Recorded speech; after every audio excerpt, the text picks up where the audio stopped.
Number 9 8ని కొట్టిందట, లాగి పెట్టి లెంపకాయ కొట్టింది. నెంబర్ 9 అంటే 9 నెంబరు 8వ నెంబర్ లాగి లెంపకాయ కొట్టింది.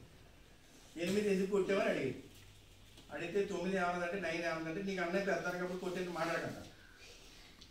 వెంటనే 8 ఏం చేసిందంటే 7 కొట్టి, అంటే 8 కన్నా 7 చిన్నది కదా, ఒక 5 చిన్నది కదా, అందుకే 7 ఎందుకు కొట్టామని అడిగింది.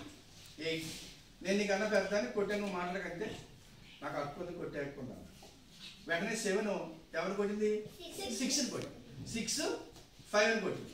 5 దానికన్నా చెప్పి 4ని కొట్టింది. 4 3ని కొట్టింది. అడుగుతూనే అన్నారు నీకు అన్నా పెద్ద అన్నాయి అంటే 4 3ని కొట్టింది. 3 2ని కొట్టింది. 2 1ని కొట్టింది. ఓకే, ఇప్పుడు 1 ఎవరిని కొట్టాలి, 0 అంటే 1 కన్నా చిన్నది 0 కాబట్టి 0ని కొట్టాలి. కానీ 0ని కొట్టకుండా 1 దాని పక్కన పెట్టుకున్నాడు. పక్కన పెట్టుకుంటే 1 పక్కన 0 పెడితే ఏమైంది, 10 అయింది. అంటే దాని బలం పెంచుకుంది. 1 10 అయిపోయింది. ఇప్పుడు 10ని చూసి ఎవరు భయపడుతున్నారు, 10 కన్నా చిన్నది ఎవరు, 9. ఇప్పుడు 9 వరకు పోతుందంటే ఇలాగా, ఎందుకంటే 1 10 అయిపోయింది. ఇప్పుడు అంటే తనకన్నా చిన్నదాన్ని పక్కన పెట్టడం దాని బలం పెరిగి అది 10 అయింది. ఇప్పుడు 9 కొట్టే హక్కు దానికి వచ్చింది మామూలుగా మనం అనుకోవడం, కానీ కొట్టలేదంట.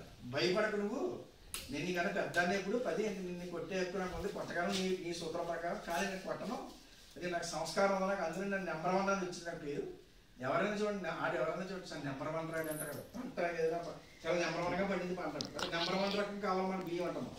లేదా షుగర్ కూడా వెళ్ళారు కూడా మీరు నెంబర్ 1 క్వాలిటీ ఇవ్వండి అంటే నెంబర్ 2 క్వాలిటీ అడుగుతారు ఎవరైనా అంటే నెంబర్ 1 ఆ పరిస్థితి వచ్చింది. ఎందుకంటే నెంబర్ 1కి ఎప్పుడు కూడా వాల్యూ ఉంటుంది. ఇప్పుడు మీరు కూడా చదువులో కూడా ఫస్ట్ ర్యాంక్ రావాలనుకుంటారు కదా, సెకండ్ ర్యాంక్ రావాలనుకుంటారా, ఫస్ట్ ర్యాంక్ కోరుకుంటారు. ఎందుకని ఫస్ట్కి ఆ వాల్యూ ఉంది. అందుకనే నన్ను అందరూ కోరుకుంటారు, ఫస్ట్ని కోరుకుంటారు అందరూ నన్ను. ఎందుకంటే నాకు సంస్కారం ఉంది, నాకు నీలా సంస్కారం లేని ద్వారా కాదు. నేను నువ్వు 9 నువ్వు సంస్కారం లేదు కాబట్టి 8ని కొట్టు. వీళ్ళకి కూడా సంస్కారం లేదు కాబట్టి చిన్నవాళ్ళు అందరూ కొట్టుకుంటే అయిపోయారు. నేను నాకన్నా చిన్నదాన్ని 0ని కొట్టగలను నేను, కానీ నేను కొట్టిన సంస్కారం కాబట్టి నాకన్నా చిన్నవాళ్ళ పక్కన పెట్టుకుని నా బలం పెరిగింది నాకు. అందుకే మనం కూడా, మీరు కూడా మీకన్నా చిన్నపిల్లలు మీరు కొట్టకూడదు. మీరు మీకన్నా తక్కువ వయసు ఉన్న వాళ్ళు, తక్కువ క్లాస్ ఉన్న వాళ్ళు మీరు పక్కన పెట్టుకుని, మీరు పక్కన పెట్టుకుంటే వాళ్ళని మీరు దగ్గర చేర్పించి వాళ్ళని మీరు మీతో కలుపుకుంటే మీకు బలం పెరుగుతుంది. అది ఆ నీతిగా చెప్పడం కోసం చెప్పడం అంటే మనం ఎప్పుడు కూడా మనకన్నా చిన్నవాడిని మనం అభిమానించాలి, ఆదరించాలి అని చెప్పడం ఈ లెసన్ యొక్క ప్రాధాన్యత. ఓకే అమ్మా.